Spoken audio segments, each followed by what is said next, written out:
November 1982. JFK Airport, New York. The night shift had just begun.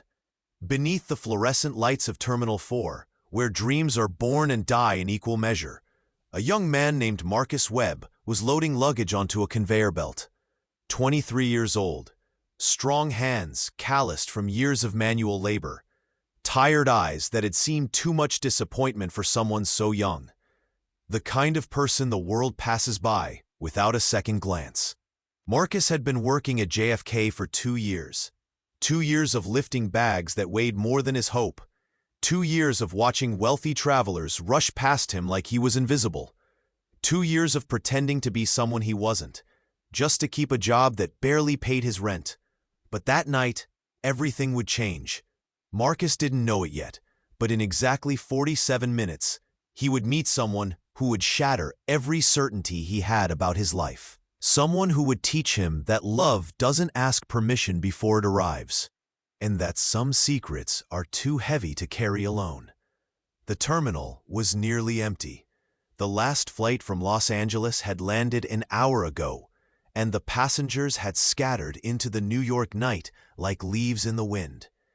Just a few stragglers wandered through the halls, a businessman asleep on a bench, a young mother trying to soothe a crying baby, a janitor pushing a mop across the sterile floors. Marcus wiped the sweat from his forehead with the back of his work glove and glanced at the industrial clock hanging above the baggage carousel. 11:47 p.m. 3 more hours until his shift ended. 3 more hours of soul-crushing monotony. He reached for another suitcase, his muscles moving on autopilot, when something made him stop. A presence. That's when he saw him. A man in a black leather jacket and aviator sunglasses, walking with the confidence of someone who owns the world. But there was something else, something in the way he moved, fluid, almost feline, as if he were hid. The man was dressed entirely in black. Tight jeans, boots with silver buckles, a silk scarf wrapped loosely around his neck, despite the warmth of the terminal. His dark hair was perfectly styled, swept back from a face that was both beautiful and somehow haunted. He stopped near the baggage claim area, looked around nervously. Then, as if making a decision that could change everything, he walked directly toward the restricted area where Marcus worked. "Excuse me." The voice was smooth, accented, British, but with layers of something else underneath. Persian, maybe. East African. The voice was carefully controlled, each word measured like currency. "I need help with something." Discreet. Marcus looked up from the conveyor belt, and for the first time in his life, he felt the ground shift beneath his feet. The man's eyes, even behind the dark sunglasses, seemed to pierce through every defense Marcus had carefully constructed over 23 years of hiding. "Sir, this is a restricted area," Marcus said, his voice shakier than he wanted it to be. "You're not supposed to be back here." The man smiled, just barely, a ghost of amusement playing at the corners of his mouth. "I know, but I'm very good at going places I'm not supposed to be." He stepped closer, glancing around to make sure no security guards were watching. "My name is, well, let's just say I'm someone who values discretion, and I can see that you're someone who understands the importance of keeping secrets." Marcus felt his pulse quicken. How could this stranger possibly know anything about him? How could he sense the double life Marcus led, the masks he wore, the truths he buried? "What do you want?" Marcus asked, his voice barely above a whisper. The man removed his sunglasses, and Marcus forgot how to breathe. The eyes that met Marcus's were dark, impossibly dark. The kind of eyes that had seen both heaven and hell, and had somehow survived both. They were beautiful and wounded at the same time. Eyes that held galaxies of unspoken pain. "I'm looking for someone who can keep a secret," the man said quietly, his voice dropping to a conspiratorial whisper. "Not just any secret. A secret that could destroy careers, end relationships, change everything." "Are you that person?" Marcus should have walked away, should have called his supervisor. Should have followed every rule he'd been taught during his orientation 2 years ago. But something in those eyes, something desperate and honest and achingly vulnerable, kept him rooted to the spot. "I don't even know you," Marcus said. "That's precisely why I'm asking you. Strangers make the best confidants. They have no stake in your destruction." Marcus glanced around the empty baggage area. His coworker, Jimmy, was on break. The security cameras were pointed toward the passenger areas, not the employee zones. They were essentially alone. "What kind of secret?" Marcus asked, hating himself for even engaging with this bizarre situation. The man reached into his jacket and pulled out a small leather bag. Expensive, hand-stitched, the kind of thing Marcus would see in store windows, but never dream of owning. "There's a bag. This bag. It needs to disappear for a few hours. Not stolen, just invisible. Can you do that?" "What's in it?" "Nothing illegal. I promise you that on my mother's grave. Just personal items. Things I can't have certain people finding right now. Things that would complicate an already very complicated situation." The way he said it, the vulnerability hidden beneath layers of carefully constructed confidence. Something about it reached Marcus in a place he didn't know existed. A place where loneliness lived like a permanent resident. "Why me?" Marcus asked. "There are dozens of employees here. Why approach me?" The man studied Marcus for a long moment. His gaze felt like surgery, precise, invasive, seeing things Marcus had spent years trying to hide. "Because," he said finally, stepping even closer until Marcus could smell his cologne, expensive, spicy, intoxicating. "You have kind eyes, and I'm an excellent judge of character. I can see you're not someone who judges others harshly. You understand what it means to hide parts of yourself. You know what it feels like to live two lives." Marcus felt his breath catch in his throat. How? How could this stranger possibly know? He thought about the carefully constructed lies he told his family back in Michigan. Thought about the nights he spent in Manhattan's underground gay bars, dancing under strobe lights where nobody knew his name. Thought about the exhaustion of maintaining his straight persona at work, laughing at his coworkers' homophobic jokes just to fit in. "I'll give you $200, the man continued, pulling a crisp stack of bills from his pocket. "All you have to do is hold this bag in your locker until I come back. 3 hours, maximum. When I return, you give me the bag, you get the money, and we both go our separate ways." $200. That was Marcus's monthly rent for his studio apartment in Queens. That was groceries for 2 weeks. That was the difference between surviving and drowning in a city that devoured people like him every single day. Marcus looked at the money, then at the bag, then at the stranger's face. "What's your name?" Marcus asked. The man paused. A shadow crossed his features, something like pain or perhaps resignation. "Call me Fred," he said finally. "It's easier that way." "Fred?" Marcus repeated. "That's not your real name, is it?" Fred smiled again. That same ghost of amusement. Does anyone really have a real name? Or do we all just play characters that the world expects us to be? The question hung in the air between them like smoke. Marcus made a decision that would change his life forever. "Give me the bag," he said. "Hey, before we continue with this incredible story, I need to give you an important warning.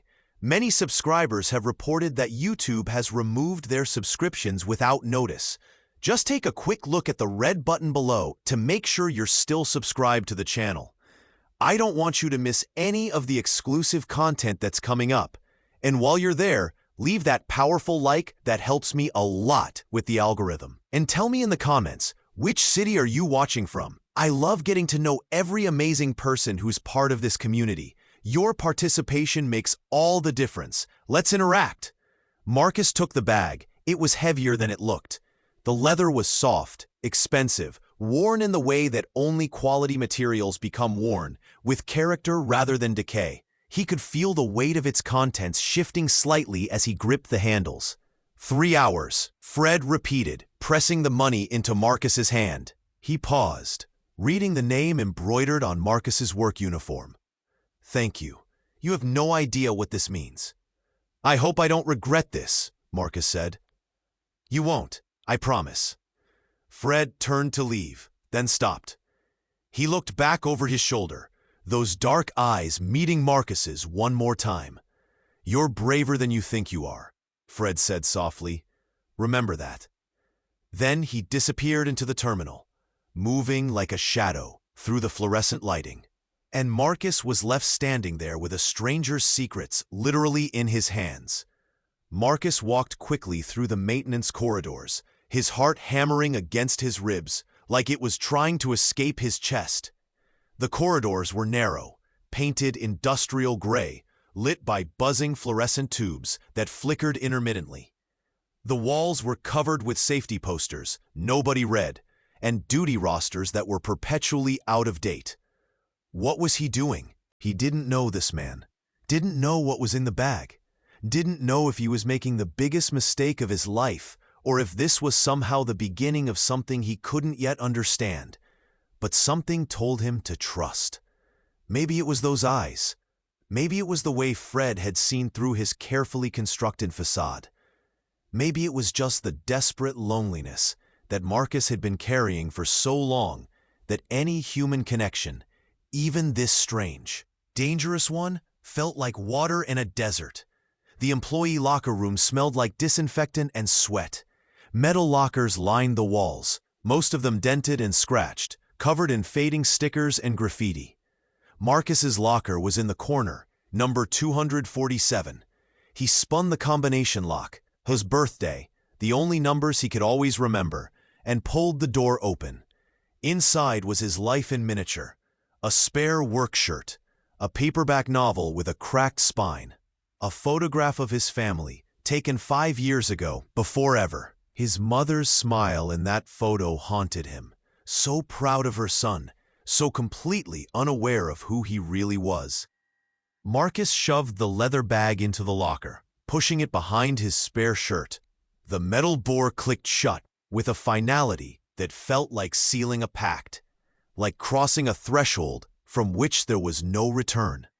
He returned to his station, his hands trembling slightly as he resumed loading luggage onto the conveyor belt. Fred was gone. The next 3 hours crawled by like centuries. Every sound made Marcus jump. Every time he heard footsteps approaching, he tensed, expecting security guards or police officers, or whoever you called when you'd hidden a stranger's mysterious bag in your work locker. Every time his supervisor, Mr. Hendricks, a bitter man in his 50s who seemed to hate everyone equally, walked past, Marcus felt guilt written across his face in letters 10 feet tall. What had he been thinking? $200 wasn't worth losing his job. But even as these thoughts spiraled through his mind, Marcus couldn't shake the image of those dark eyes. The way Fred had looked at him, really looked at him, and seen something worth trusting. When had anyone last looked at Marcus that way? His co-worker Jimmy returned from break at 12:30 a.m., smelling like cigarettes and cheap cologne. "Quiet night," Jimmy said, lighting another cigarette, despite the no-smoking signs plastered everywhere. "Nothing but insomniacs and lost souls flying through here after midnight." "Yeah," Marcus said, his voice sounding strange to his own ears. "Quiet. You okay, man? You look like you've seen a ghost." "I'm fine. Just tired." Jimmy shrugged and wandered off to flirt with one of the gate agents, leaving Marcus alone with his racing thoughts.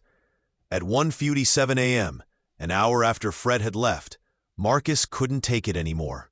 He told Jimmy he was taking his break and headed back to the locker room. He had to know what was in the bag. The locker room was empty.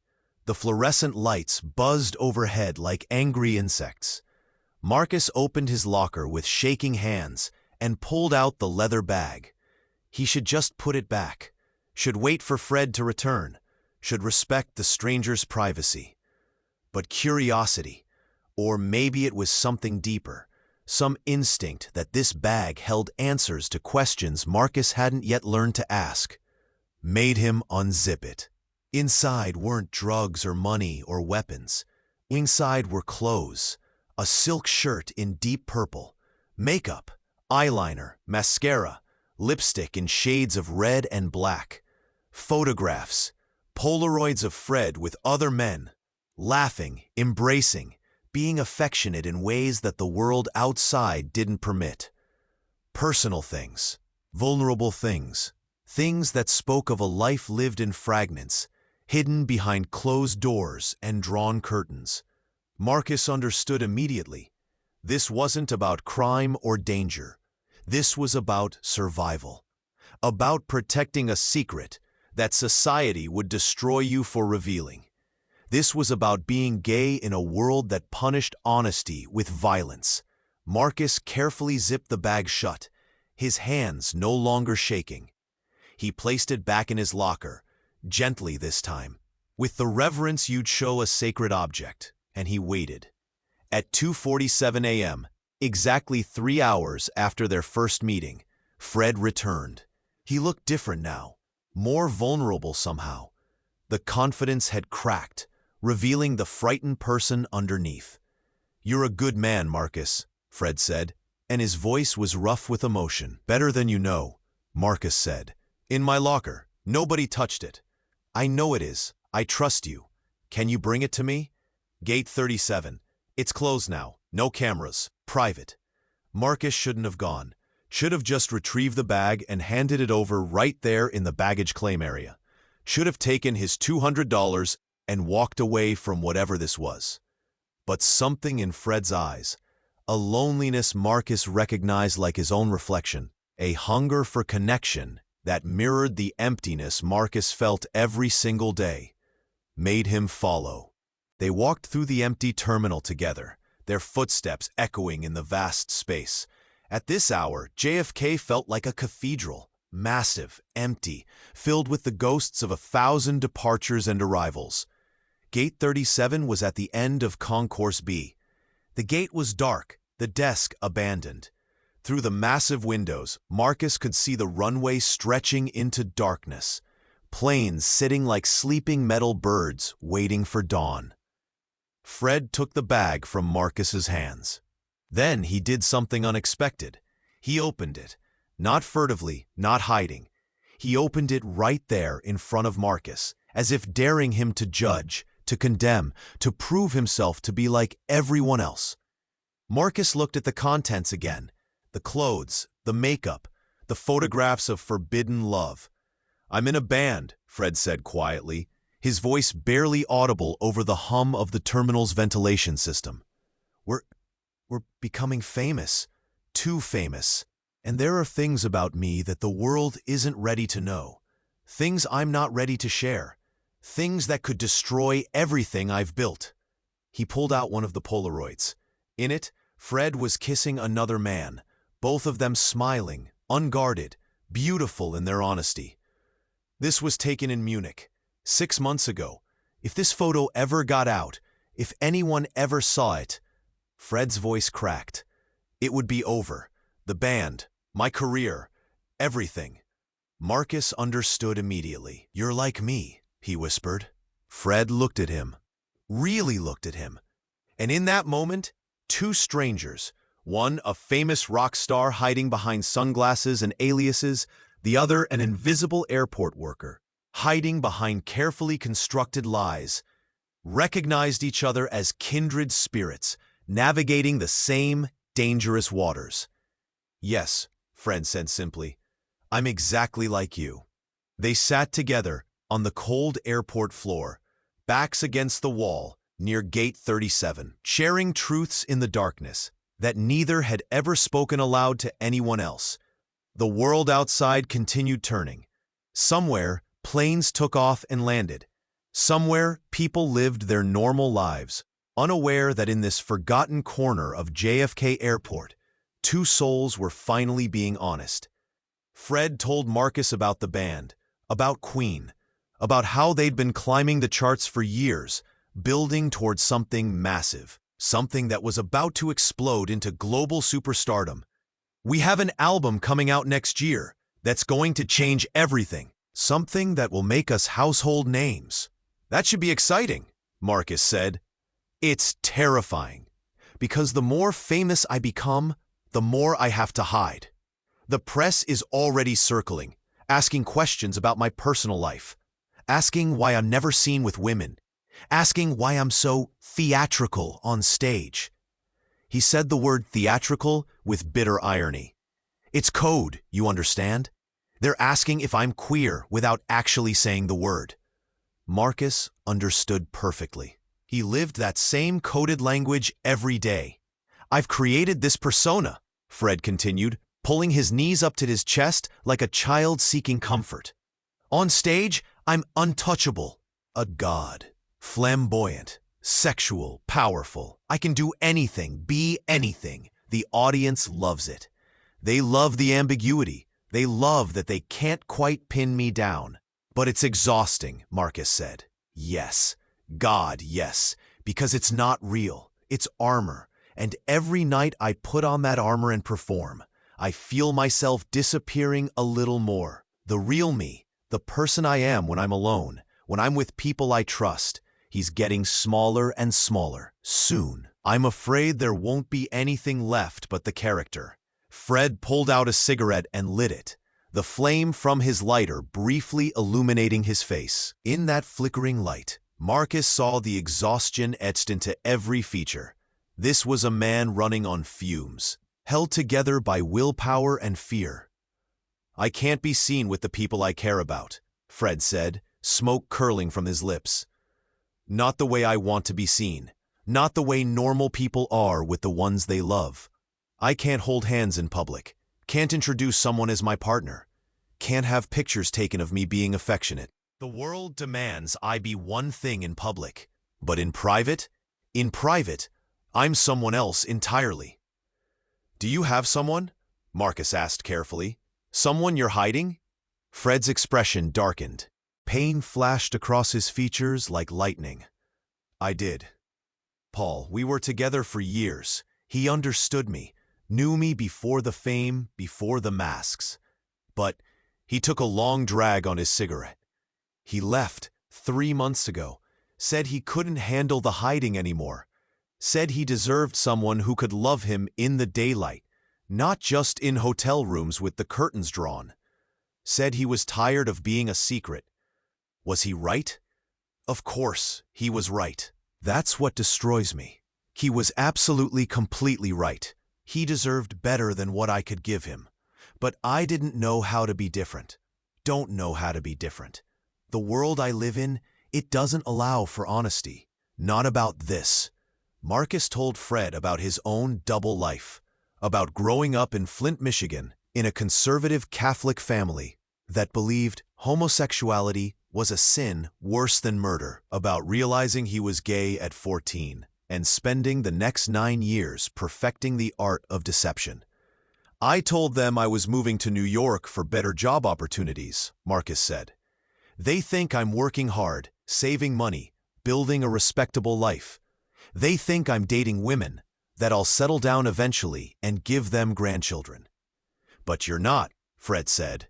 No, I'm working a dead-end job that barely pays rent, and on my nights off, I go to bars in the village where I can finally breathe, where I can dance with men, where I can be honest for a few hours before I have to go back to pretending.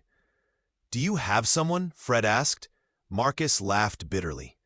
Who would want to be with someone like me? Someone who's too scared to even tell his own family who he is. I'm nobody. You're famous. You're talented. You have everything. I'm just an airport worker living in a studio apartment that smells like mildew. Everything except honesty, Fred said softly. I have money and music and people screaming my name, but I can't hold hands with someone I love in public. I can't introduce them to my friends as anything more than a friend. That kind of loneliness, Marcus, it eats you alive from the inside. They sat in silence for a long moment, two men from completely different worlds, united by the same fundamental wound, the inability to be fully themselves. Then Fred asked, "When does your shift end?" "About 40 minutes. Have breakfast with me. Somewhere no one will look twice at two men sharing a table, Marcus knew this was dangerous, knew that getting involved with someone like Fred, someone in the public eye, someone with secrets that could destroy careers, was asking for heartbreak. But when Fred looked at him with those dark, searching eyes, Marcus couldn't say no. "There's a diner on Queens Boulevard," Marcus said. "The Starlight. Nobody famous goes there. It's just real people. Workers, insomniacs. People who won't ask questions." Fred smiled. A real smile this time. Not the careful half-smile he'd been wearing like a mask. "Real people," he repeated. "I'd like to meet some of those. I've forgotten what that's like." The Starlight Diner smelled like coffee and bacon and broken dreams. It was the kind of place that existed in every city. A 24-hour refuge for night shift workers, insomniacs, lovers having illicit meetings, and lost souls who didn't fit anywhere else. The booths had cracked red vinyl seats patched with duct tape. The tables were formica, cigarette-burned and scarred with decades of use. A jukebox in the corner played Motown hits for a quarter. The fluorescent lighting was harsh and unforgiving, the kind that revealed every flaw, every exhausted line on every exhausted face. It was perfect. Marcus and Fred slid into a corner booth, away from the windows. Fred had put his sunglasses back on, but in the fluorescent glare of a working-class diner at 4 a.m., he looked less like a rock star and more like just another tired soul searching for warmth and connection. A waitress approached, middle-aged, kind-faced, wearing a name tag that said Dolores. She poured coffee without asking, the movements automatic after decades of serving the lost and weary. "What can I get you boys?" she asked. "Pancakes," Marcus said. "And bacon." "Same," Fred said. Dolores nodded and walked away without a second glance. To her, they were just two more customers in an endless parade of people passing through her life. And that anonymity was exactly what they both needed. "Tell me something true," Fred said, wrapping his hands around the chip. "Something you've never told anyone. Something real." Marcus stared into his own coffee, watching his reflection distort in the dark liquid. The question felt like an invitation and a test, like opening a door he'd kept locked for 23 years. "I'm afraid I'll die alone," Marcus said finally, the words coming out quieter than he intended. "Not because I can't find someone, but because I can't be honest about who I am. My family would disown me. My coworkers would make my life hell. The world I come from, they don't just disagree with being gay. They think we're diseased, evil, deserving of death." He took a shaky breath. "So I keep quiet, keep my head down, keep pretending. And every day I pretend, I feel like I'm erasing myself a little more. Like I'm becoming a ghost in my own life. And I wonder if maybe it would be better to just disappear completely. At least then I wouldn't have to keep lying." The confession hung in the air between them. Fred was quiet for a long time, his dark eyes studying Marcus with an intensity that felt like being seen for the first time in his life. "I'm afraid of the same thing," Fred said softly, "except my prison is different. Bigger, more public. I've built this character. This god on stage who can do anything, be anything. The audiences love him, worship him. And the more successful I become, the more trapped I feel. Because now I'm not just lying to strangers. I'm lying to millions of people who think they know me." "Do they know anything real about you?" Marcus asked. "They know I'm a good performer, that I can sing, that I can command a stage. But do they know me? The person I am when the lights go down and the crowd goes home? No. Because I don't show them that person. I can't." Dolores returned with their food, stacks of pancakes, crispy bacon, more coffee. She refilled their cups and left without interrupting the intensity of their conversation. "What if we could just be ourselves?" Marcus said, syrup dripping from his fork. "Just for a little while. No lies, no pretending. Just two people who understand each other, who don't have to explain or apologize or hide." Fred removed his sunglasses. looked directly at Marcus with those impossibly dark eyes. I'm only in New York for 3 more days. We're recording at Electric Lady Studios, finishing vocals for the album. Then I fly back to London. And after that, the band has a world tour. I don't know when I'll be back in the States. Could be months, could be longer. 3 days, Marcus repeated, the words landing like stones. 3 days where I could be Fred instead of who the world expects. 3 days where you could be Marcus instead of the invisible man loading luggage. Would that be enough? Would 3 days of truth be worth the pain when it ends? It wouldn't be. Marcus knew it wouldn't be enough. 3 days couldn't undo years of loneliness, couldn't build a future, couldn't promise anything except heartbreak when Fred boarded a plane and returned to his real life. The life of fame and secrets and carefully maintained personas. But maybe that was the point. Maybe 3 days of truth were worth more than a lifetime of comfortable lies. My next shift doesn't start until 3 p.m. tomorrow, Marcus said slowly. If you're serious about this. Fred reached across the table, took Marcus's hand. In that diner, at that hour, nobody was watching. Nobody cared. 2 men holding hands was just another small moment in a place that had witnessed thousands of small moments. And for the first time in his life, Marcus didn't pull away.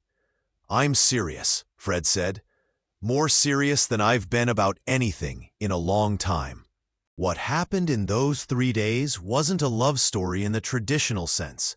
It was something rawer, more desperate, the kind of connection that forms between 2 people who know they're living on borrowed time, who understand that every moment together is stolen from a world that would never permit their happiness.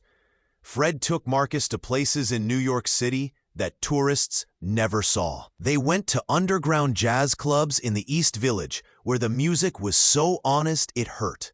Small, smoke-filled rooms where musicians played not for fame or money, but for the pure need to create something true. Fred stood in the back of these clubs, anonymous in the darkness, listening with a hunger that told Marcus how rarely he got to experience music without the weight of his own celebrity.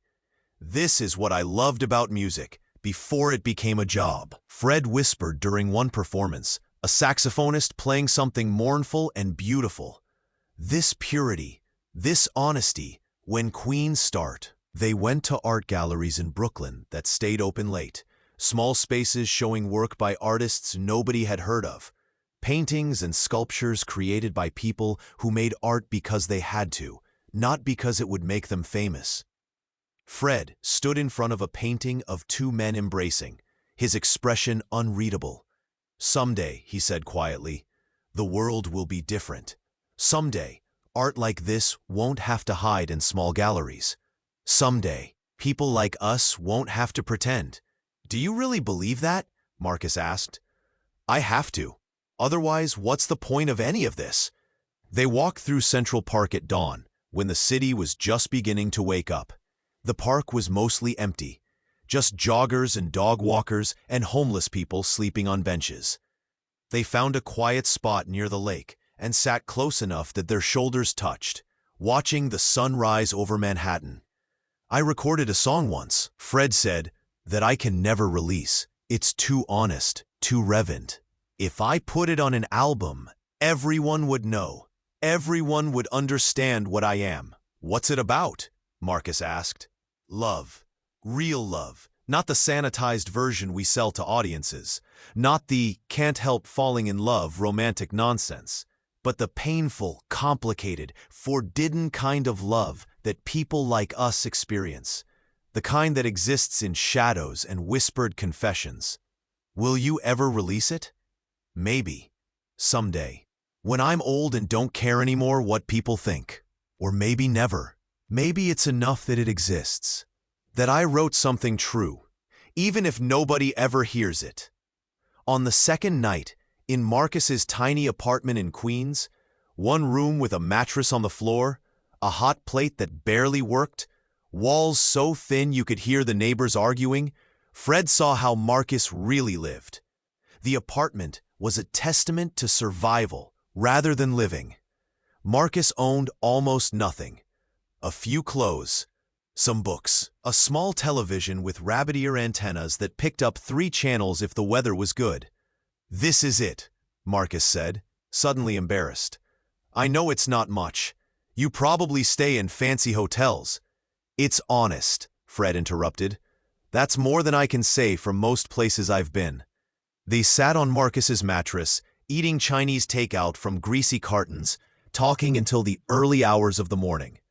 Fred told Marcus about his childhood in Zanzibar, about fleeing to England as a refugee, about the constant feeling of being an outsider.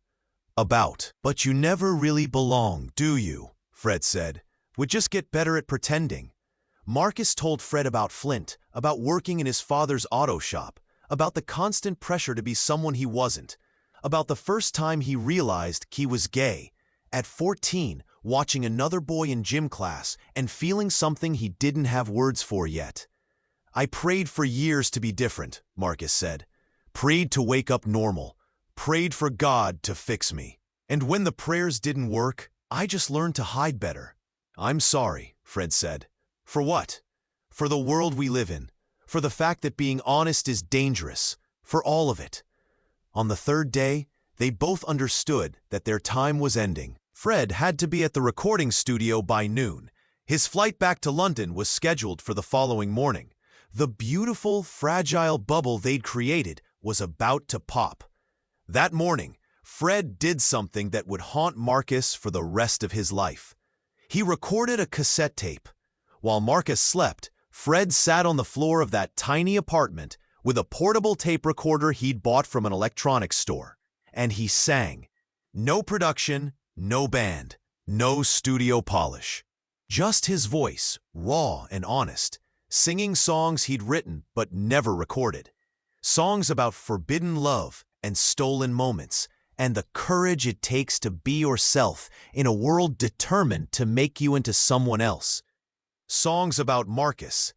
"I need you to understand something," Fred said, when Marcus woke up and saw what he'd done. "When I leave, I can't come back. I can't call, can't write, can't let anyone know about you. It's not because I don't care. God, Marcus, it's because I care too much." "Then don't go," Marcus said, even though he knew it was pointless. "If I don't go back, I lose everything. The band, the music, the life I've built. And eventually, I'd resent you for it. We'd destroy each other." "So this is it? 3 days and then nothing?" Fred pulled Marcus close. Held him like he was trying to memorize the shape of his body, the warmth of his skin, the sound of his breathing. "These 3 days will have to last us a lifetime," Fred whispered. "Because this might be the only honest thing either of us ever gets to have." They didn't sleep that night, just held each other as the sun rose over Queens one last time, painting the grimy windows in shades of pink and gold that made even that tiny apartment look beautiful. At JFK Airport, in the baggage claim area where they'd first met, they said goodbye. Fred handed Marcus the cassette tape, pressing it into his palm like a sacred object. "I recorded this for you. It's just me. No production, no band. Just my voice, singing songs about this, about you, about us, about what these 3 days meant. Fred, I can't. You can, and you will, because someday, when I'm gone, when I'm just another name in history books, I need you to know that this was real, that you mattered, that these 3 days were the most honest days of my life." Marcus's eyes burned with tears he refused to let fall. Not here. Not in this public space where he'd spent 2 years being invisible. "Will I ever see you again?" Marcus asked. Even though he already knew the answer. Fred smiled, that sad, beautiful smile that held galaxies of pain. "In another life, maybe. In a world that's kinder to people like us. But in this life," he shook his head, "it's safer for both of us if we become a memory." Around them, the airport continued its eternal rhythm. Planes landing and taking off, people arriving and departing, lives intersecting for brief moments before scattering again into the vastness of the world. Fred adjusted his sunglasses. The mask was back in place.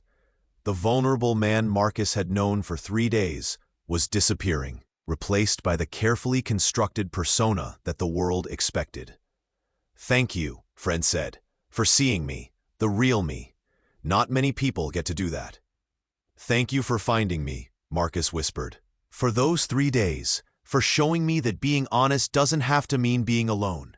Fred reached out, as if to touch Marcus's face one last time.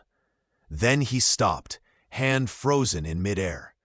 Too public, too dangerous. Even this goodbye had to be careful. Instead, he turned and walked toward the security checkpoint. Marcus stood in his baggage handler uniform and watched Fred disappear into the crowd. Watched him pass through security. Watched him vanish into the terminal's depths. Fred turned back once, just once. Removed his sunglasses for a heartbeat. Those dark eyes found Marcus across the distance. And then he was gone. Marcus stood there for a long time after Fred disappeared. Other workers brushed past him. His supervisor yelled something about getting back to work. The world demanded he return to his role as the invisible man loading luggage. But something inside Marcus had changed. Fred had seen him, really seen him, and that changed everything. Marcus never saw Fred again, but 6 months later, he heard him everywhere. It started slowly, a song on the radio that Marcus didn't recognize at first. Then posters appearing on subway platforms. Then magazine covers in every store window.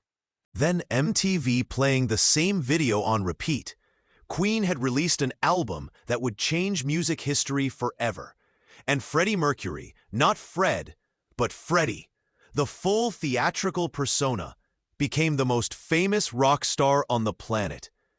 Marcus would see him on television, performing for massive crowds, doing exactly what he'd described during their 3 days together. Being the god on stage, untouchable, flamboyant, larger than life. And Marcus would wonder if anyone in those crowds knew, if anyone could see the lonely man hiding inside the spectacle. The cassette tape stayed in Marcus's locker at JFK Airport for months. He couldn't bring himself to play it at home. It felt too private, too sacred, like a secret that needed protection even from himself. But late at night, during his shifts, when the terminal was quiet and he was alone with his thoughts, Marcus would go to the employee locker room. He'd sit on the floor and he'd listen. Freddie's voice would fill that small fluorescent-lit space, unpolished, vulnerable, singing songs that would never be released, songs about forbidden love and stolen moments, songs about a baggage handler in Queens who'd given him 3 days of honesty. "I wrote this one the morning after we met," Freddie's voice said on the tape, between songs. "It's called The Invisible Man. It's about you, Marcus. About people like us who have to hide in plain sight. About loving someone you can never acknowledge." The song that followed was heartbreaking in its simplicity. Just Freddie's voice and a melody he hummed. No instruments, no production. Raw and honest and beautiful. You load the weight of other people's dreams while your own dreams stay silent. You smile for strangers who don't see your face while your heart screams in the silence.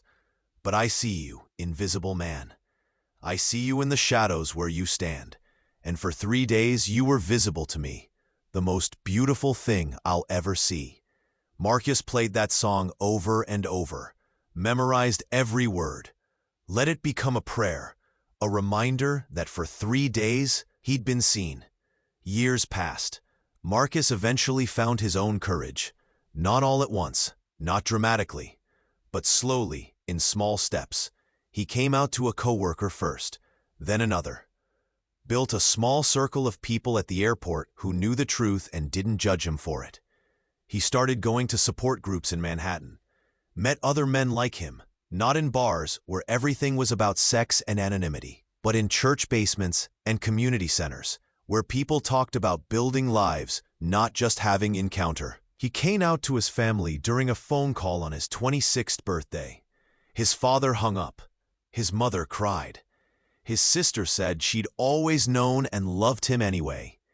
It wasn't perfect, it wasn't easy, but it was honest. And Freddie, had shown him that honesty was worth the cost.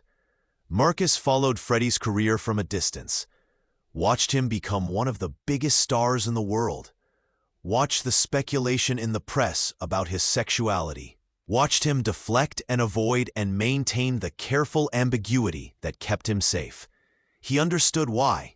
In the mid-1980s, Marcus heard through underground networks that Freddie had been seen in New York's gay bars, that he was living more openly, at least in private, that he'd found love again. Marcus was happy for him, hoped that Freddie had found some measure of peace, but he never tried to make contact, never showed up at a concert, never attempted to turn their 3 days into something more. He understood that what they'd shared was perfect precisely because it had ended, because it existed in a bubble outside of time, untouched by the complications that would have inevitably destroyed it. Some things are meant to be memories, not futures. In 1991, Marcus heard about Freddie's death. He was 32 years old now, living in a better apartment, working as a supervisor at JFK. He'd built a life, not the life he dreamed of, but an honest one. The news hit him like a physical blow. He called in sick to work, sat in his apartment, and cried for a man he'd known for only 3 days, but who had changed everything. That night, Marcus played the cassette tape for the first time in years. Freddie's voice filled his apartment, singing songs about love and truth and the courage to be yourself. If you're listening to this, Marcus, Freddie's voice said at the end of the tape, "It means I'm probably gone, and I need you to know something. Those 3 days with you, they saved me. They reminded me why honesty matters, why living truthfully, even if only for brief moments, is better than a lifetime of comfortable lies. You were braver than you knew. Just by being yourself, by letting me see the real you, you showed me it was possible to be human, instead of just being famous. I hope you found your courage. I hope you stopped hiding. I hope you built a life where you didn't have to pretend anymore. And I hope, someday, the world becomes the kind of place where people like us don't have to choose between honesty and survival." Thank you, Marcus Webb. Thank you for 3 perfect days. The tape ended. Marcus sat in silence for a long time. Then he did something he'd never done before. He went to his closet and pulled out a box of photographs, pictures from his life, his family, his friends, his journey from hiding to honesty, and he added one more picture, a photograph he'd taken secretly on their last morning together. Fred asleep on Marcus's mattress, the morning light making him look peaceful and young and unburdened.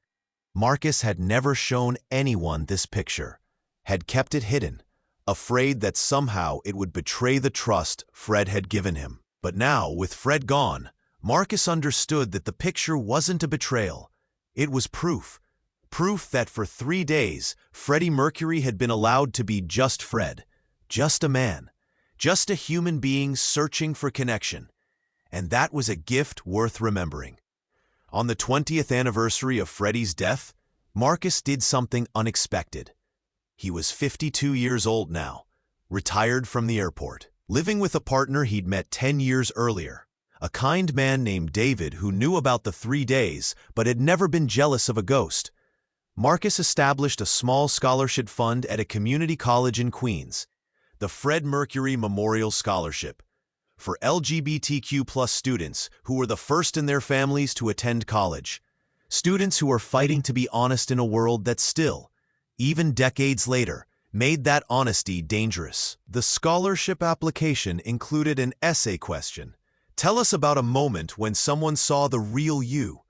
Every year, Marcus read the applications, read stories from young people who were finding their courage, who were building lives where honesty was possible, and he thought about a stranger in an airport who'd seen him when the whole world looked away.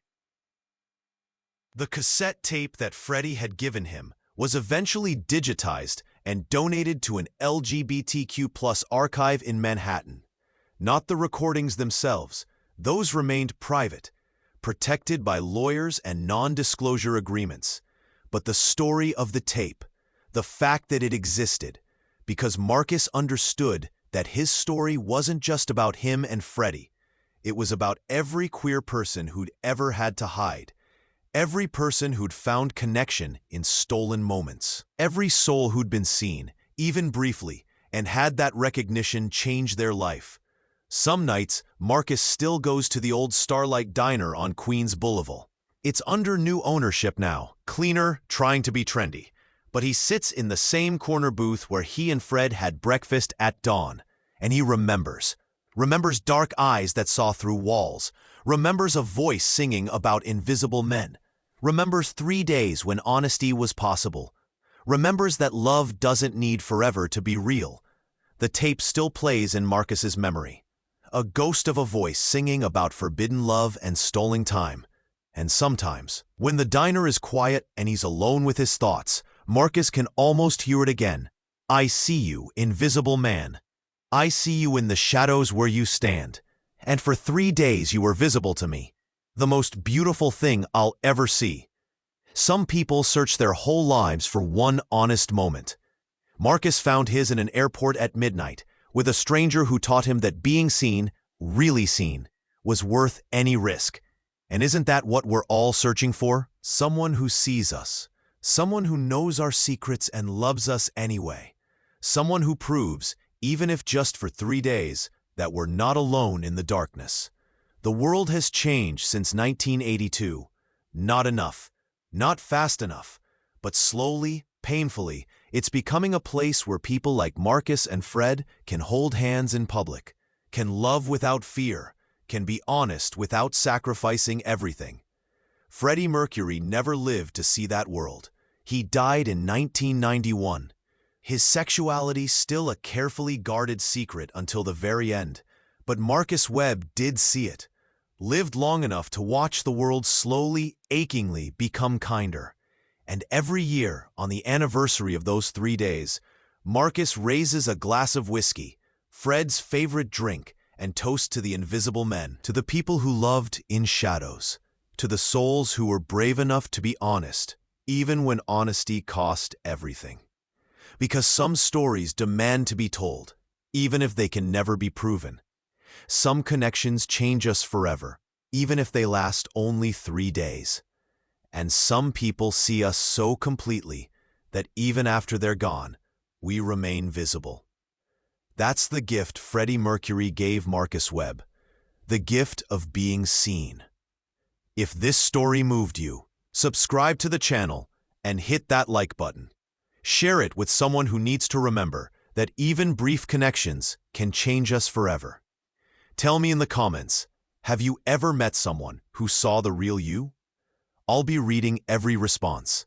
Until next time, remember that some secrets are meant to be kept, but some stories about love and courage and being honest in a cruel world, those stories demand to be told.